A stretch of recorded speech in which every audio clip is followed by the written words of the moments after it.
एडीजेची ही मागणी आम्ही या डायसवरून करतोय. आपण लवकरात लवकर ती पूर्ण करावी, कारण मीरा भाईंदर वासियांना ठाण्यामध्ये जायला लागते. जवळपास 1.5-2 तास फक्त जाण्या येण्यामध्ये जातात. त्यामुळे साहेब जर एसडी आणि एडीजी जर आम्हाला दिलं तर फुल फ्लेज कोर्ट इथे मीरा भाईंदर वासियांसाठी सुरू होईल आणि त्यामुळे घोडबंदर रोडची जवळपास 30 ते 40% ट्रॅफिक कमी होईल. लोकांचा वेळ पैसा वाया जाणार नाही. तर माझी या डायसला विनंती आहे की आम्हाला त्यांची लवकरात लवकर आम्हाला ते द्यावं. तसेच साहेब फक्त 6 कोटी रुपये भविष्यात होणारे फायलिंग आणि मीरा भाईंदरचं ठाण्यामध्ये फायलिंग बघता 1 कोटी आम्हाला कमी पडेल.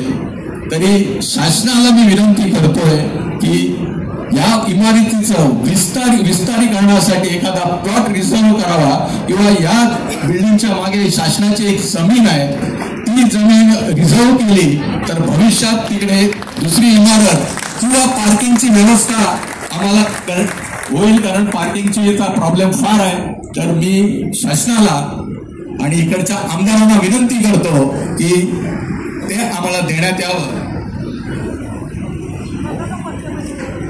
यावेळी बऱ्याच लोकांचा नामोल्लेख घेणं फार जरुरी आहे. ज्यांनी आम्हाला या इमारत बांधण्यासाठी मदत केली त्या सर्वांचा नामोल्लेख करणं जरुरी आहे. प्रथमतः जेव्हा इमारतीचं काम चालू झालं, जेव्हा स्थापन झाल्यानंतर आम्हाला प्रथमतः मदत केली ती इकडचे माजी खासदार संजीव नाईक साहेब, तेव्हाचे मंत्री गणेश नाईक साहेब, माजी आमदार गिल्बर्ट मेंडोन्झा साहेब, माजी आमदार गीता जैन, तत्कालीन आयुक्त शिवमूर्ती नाईक साहेब, ज्यांच्या प्रयत्नाने ही जागा आम्हाला देण्यात आली. तसेच माननीय परिवहन मंत्री प्रताप सरनाईक साहेब, जे वारंवार त्यांनी आम्हाला मदत केली. श्री आमदार नरेंद्र मेहता साहेब यांनी देखील आम्हाला फार मदत केली.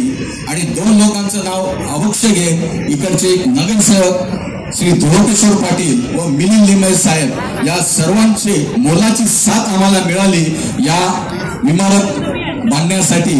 तर उपस्थित सर्वांचं मी स्वागत करतो आणि मी माझे 2 शब्द इथे संपवतो. जय हिंद, जय महाराष्ट्र.